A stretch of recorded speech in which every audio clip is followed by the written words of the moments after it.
and Purdue Extension and MSU Extension on irrigation issues. Wish I could be with you there at the field day. I think it's hard on all of us being at home and not having the camaraderie. And I've always enjoyed that trip from St. Joe County, Michigan, down to LaPorte County, Michigan, the two most irrigated counties in both states.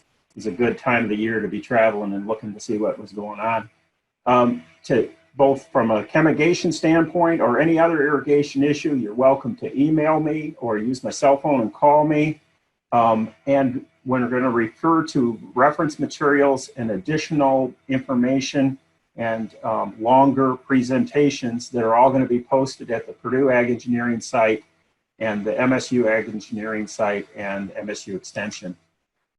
So today we're talking about chemigation, that process of putting a pesticide, in this case fungicides because of the tar spot issues where most people are interested, but also insecticides or even nitrogen fertilizer earlier in the season through your irrigation system. It is important to remember that EPA, Environmental Protection Agency, requires that any pesticide that's put through an irrigation system have a chemigation label. That could be a separate label or it could be a subsection of the full label. And remember that the chemigation label is that three-way agreement, that legal agreement between the Environmental Protection Agency, the company that produced the pesticide, the registrant, and you, the applicator. And following the instructions there within that label, make sure that we have a safe and effective use of the pesticide. Today we're looking at the headline AMP fungicide label and the Trivia Pro label as references for some of the discussion. So one of the first things we come up to as far as whether you're going to put pesticides through your pivot is, can you actually get the application done in a fashion that meets the requirements of the label and is going to be effective?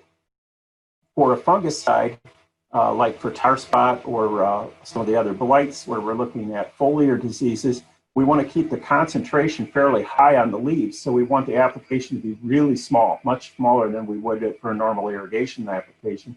If you look at the headline AMP label, they have a growth promoting effect that they like to see applied. To get that effect, they like to see it applied up to 1/2 inch of water. But when we look at a fungicide effect where you're trying to keep disease from advancing on the leaf, we want to say as concentrated as possible. The Trivia Pro label, they want to see anywhere between 1/10 of an inch and 1/4 of an inch, but not more than 1/4 of an inch. So the question is, can we get our machines to do that application that small? And then it's also important to remember that this is not, because the fungicide needs to be on the leaves, drip, trickle, subsurface drip, and flood irrigation are all not going to work for this, this application. So can our machine move fast enough to do this application? And a quick way of looking at that is just to look at the control labels or the control application charts. So the one at the upper right here, if you take a look at that, at 100%, that machine can go 1700. So it's right in the middle of the application area that we'd like to see on the Trivia Pro label. But the older machine down in the middle, its application chart, the fastest it can go at 100% will put on about 3/10 of an inch of water, 2.9 of an inch of water. Remember, if we were building machines, some of the newer machines were putting a separate set of nozzles on to do these applications. They target 7/100 of an inch. So it's all that concept that we can hold somewhere a little less than 1/10 of an inch in the foliage of our crop. Any product that leaves the leaves then is ineffective. So this getting it a uniform application but small enough is part of the issue. There's also an issue here as far as keeping the pesticides in the field. The Trivia Pro talks about making sure that the wind direction isn't where it's going to blow the treated water off of the field.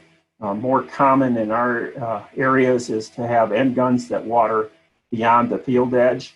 remember that's a violation of both Michigan and Indiana pesticide regulations. The pesticide has to stay in the field. And we'll talk a little bit more about that. The next thing we need to talk about is, okay, if we get it a small enough application, is it uniform?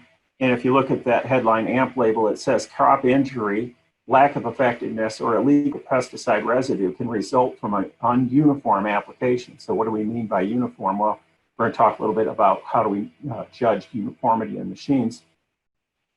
The Trivia Pro label goes as far as to say that they cannot use this product in machines that have the end guns on. So do not use the end gun. And when you start looking at that, some of us are going to choose our pesticide by the label and when it's allowed to be used. If you look at the lower right-hand side of this picture, if we eliminated those orange blocks where this pivot end gun would be turned off, we'd have a fairly large portion of the field that was untreated. And from that point on, there's a good share of this field that is not irrigated. So we're only going to get the fungicide application where the pivot is actually running. So we're going to choose our application method. Maybe we'd be better to do an aerial application in this field. Or if I may want to choose a pesticide that I can use the end gun for. When we talk about uniformity, probably the greatest culprit in uniformity is repairs that need to be done. Some of the most common ones we see that have major fluctuations in the application would be the piping systems having major leaks. So you got on the upper left there, stem to a pivot that's leaking. If you think about the amount of pesticide that's going to be in that one area, it would be huge. Flange gasket on the upper right is missing. These are all general repairs that ought to be done, but we have a tendency to let those go. But this is, if we're going to put a pesticide through those machines, we don't want to have heavy concentrations there. In the middle, we've got the fountain of youth, the 3/4 inch hole that's supposed to have a sprinkler in it, but it's missing. There's a huge application under there. We already talked about the off-road applications. That's a matter of getting our controls aligned up and working so that we're not watering the road.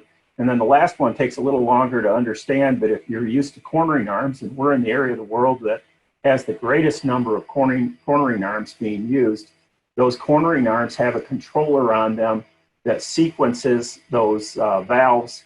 And when the arm is folded back, like this one is, it should be shutting off those valves in the end gun.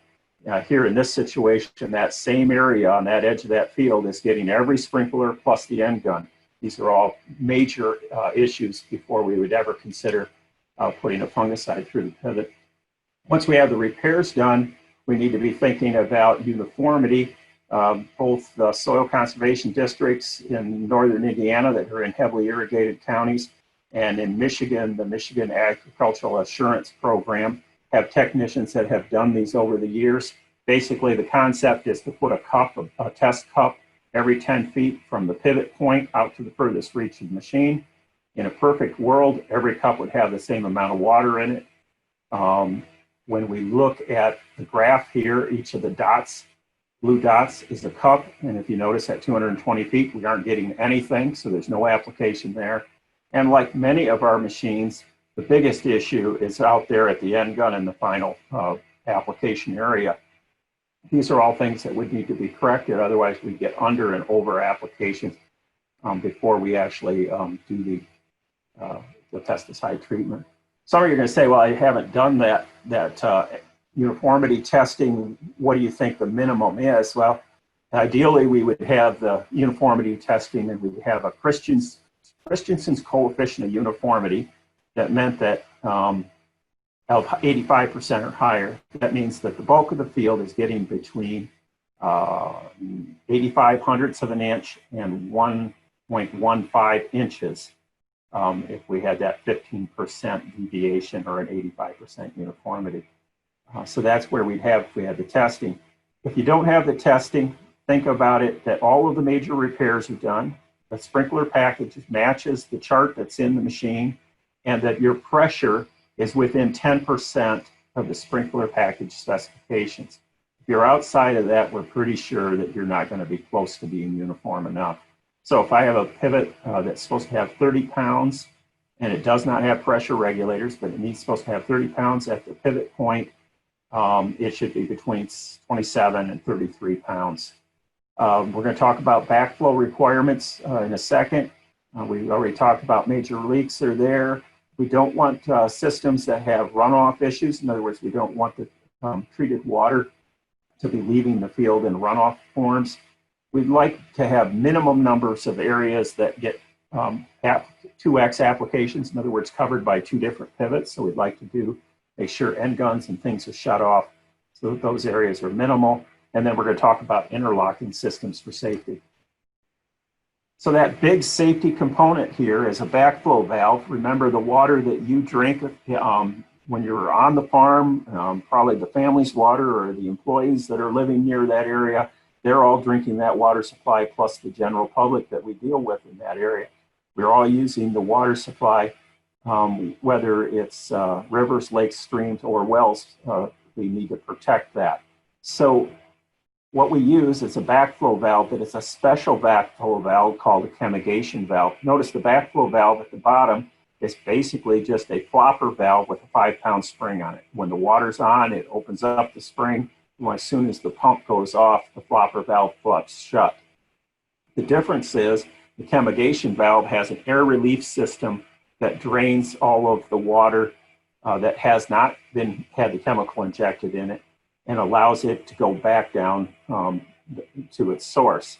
So the way that it works is a floating ball at the top. That silver component up there has a little floating ball. When the water comes on, the floating ball closes the opening. There's an inspection port that allows you to do an inspection to make sure that the seal is good. And then we want to drain that cavity between it. And if there's any minor leaks coming from that flopper valve, we want them to drain on the ground, not back down the well or back to the river. So we have a 5-pound dump valve on the bottom below the floating ball valve. These are all components to break that vacuum and help protect our water resources. There's one more valve in there. There's a valve that is actually the emitter for our fungicide or our nitrogen, depending on what product we're using. It goes into the injection port, and what it does is performs 2 things for it. It mixes the water with the pesticide, and it prevents irrigation water from entering and flowing back towards the injection pump or the injection tank. So those are very important components that are there. A few of us may be using water from public water supplies, or we may be sharing a water supply with a home or homes.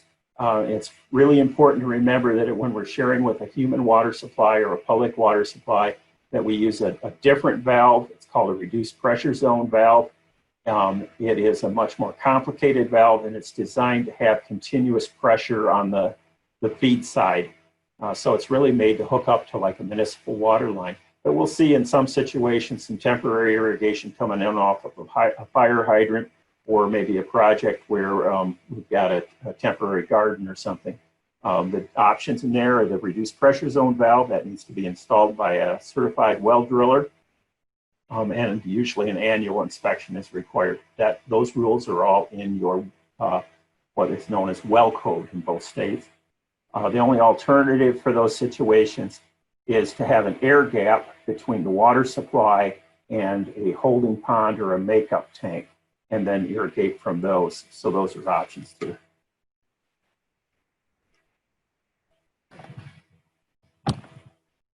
So we need to think a little bit about interlocking. Interlocking is the concept that if one component of the chemigation system and the irrigation systems and the pumps goes down, that all of them go down. What this does is prevents us from missing an area in the field if the injection pump stops, having way too concentrated of an area covered in the field if the pivot stops moving, or filling your pipe full of concentrated solution if the water pump stops moving. So most of this is commonly already in center pivots. It's a little harder to do with traveler irrigation, but it's still achievable. These are the systems that turn off the pump if the pivot stops moving, and they're commonly already installed.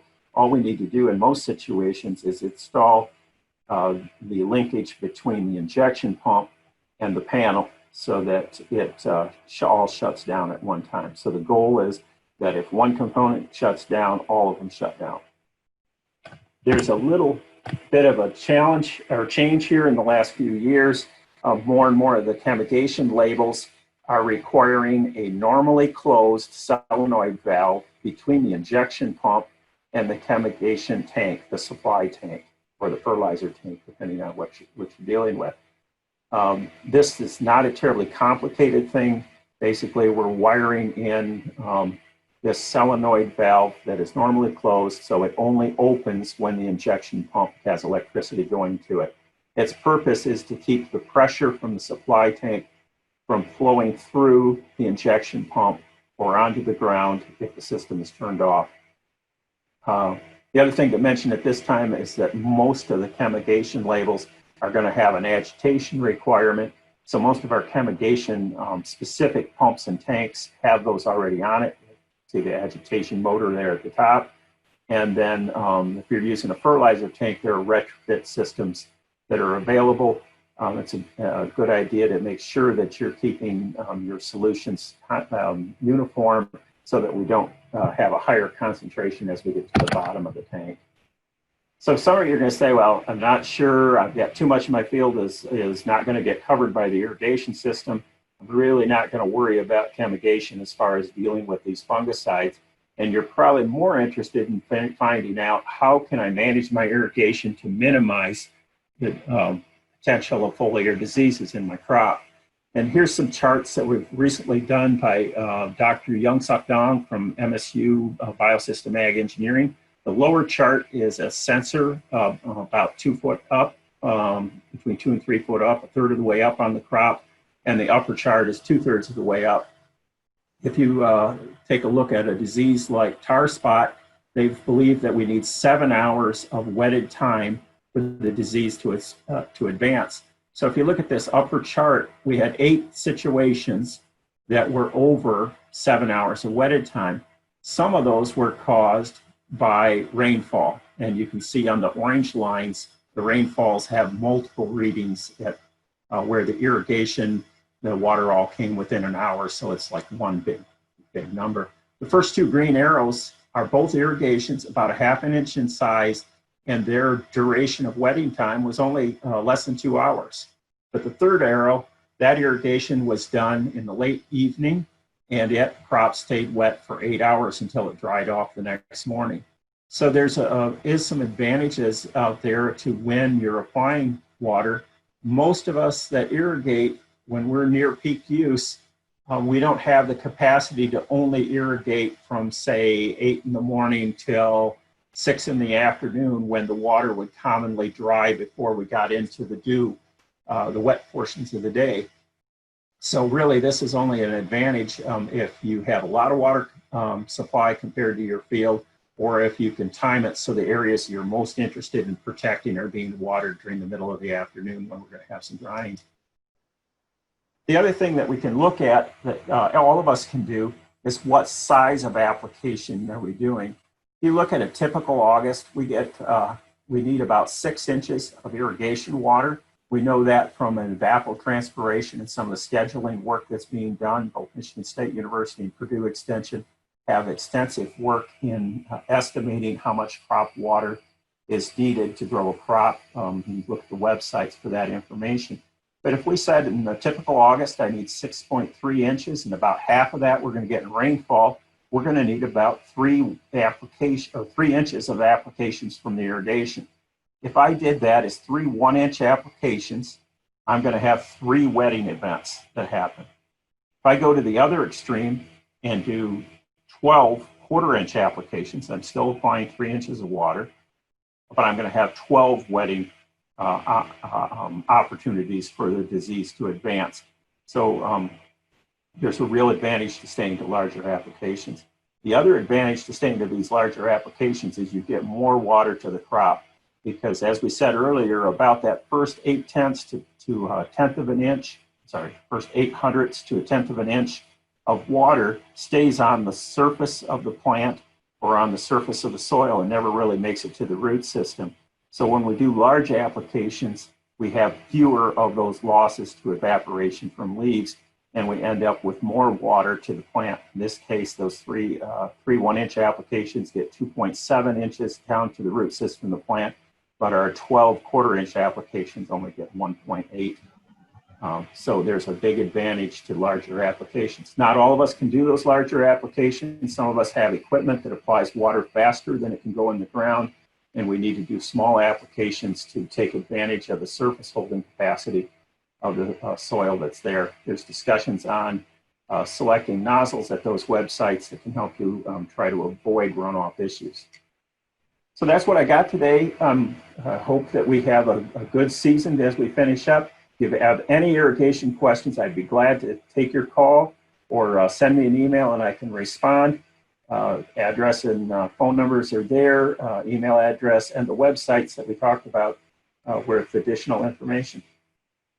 So I think, Phil, that takes it back to you. Yeah, so if you have any questions for Lyndon, just type them in the chat there, and so we don't have people unmuting and having a confusion there. Type them there, and I'll get them to him, and he'll answer them now. Here's one question for you, Lyndon. So with, say I've already got the center pivot that can take the fungicide, how much will it cost to set it up with the backflow preventer and everything, and will that be worth it compared to hiring out either a high boy or airplane to doing spraying? Good question. So we've done some work with NRCS in both states over the last few years, and they estimate that most machines that are up to date and capable, we could add the backflow preventers and the interlock systems for about $3,000. So that's a lot of times what the cost share is on there. If we think of a 160-acre field, 142 of that is commonly irrigated, unless we have cornering arms. If I was to hire an aerial applicator to do that application, it would be about 12 bucks an acre. So that comes out to just shy of 1,700. So really, 2 applications I would pay for my equipment. When I look at producers that are out there, they either want to deal with this or they don't want to deal with this. The producers that gear up and want to do this usually have a trailer with the equipment mounted on it. And when I ask them, a lot of times they'll say, oh, we do about, this serves like 12 pivots, and we do 1 or 2 applications a year with it. So those people, it's drastically cheaper that's there. They all point out real quick that it really depends on whether you have other areas in the field that aren't going to get covered by the irrigation system, because it's really hard to get your applicator to come in and do just the corners. So that ends up being a limiting factor. Any more on that or any other questions? Here's another one. So I know with regular pesticide applications through sprayers, we got to clean out our booms. What's the process for cleaning out our irrigation line with the fungicides? Most of the labels have a flush period that's required. Actually, I heard that question yesterday, and we were talking about it. And the important thing is not to wash your pesticide off that you want to keep in the leaves as you're flushing. Most of us, if the pivot goes all the way around, that's not a problem. We just turn off the injection pumps and let the unit continue to run, and it's going to be covering the area that was done first, usually 12 to 24 hours ago. If not, you probably want to wait 6 hours or whatever the rain fast period is for the pesticide you're using. Always read and follow the label that's there. But most of us are going to need to flush somewhere in the neighborhood of 10 minutes. Usually we think about double the fill time for the pipe. Most of our 6 5/8 inch pipe machines are fill in 6 to 10 minutes, depending on pump size. So we're looking at flush times somewhere in that 12 to 20 minutes.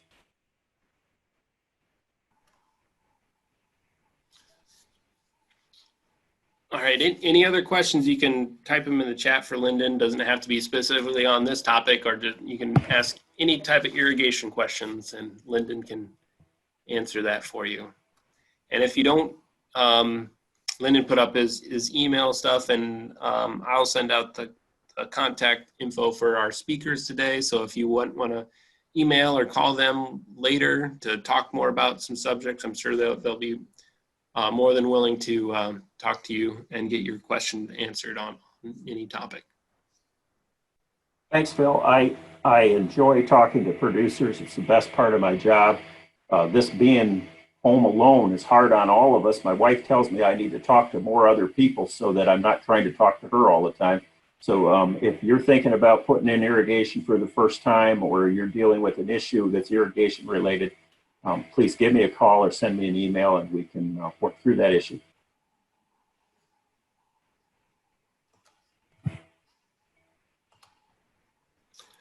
All right, so our next speaker is Darcy Tolenko. She's our crops disease specialist.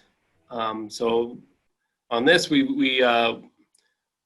Darcy and I went out to actually a field in Pinney Purdue, and we did a video. So first we're gonna watch this video, and Darcy's gonna talk about some diseases. And so we'll get to see some close-up stuff there, and then we'll be available for questions. So type those questions in the chat, and we'll see if we get this started.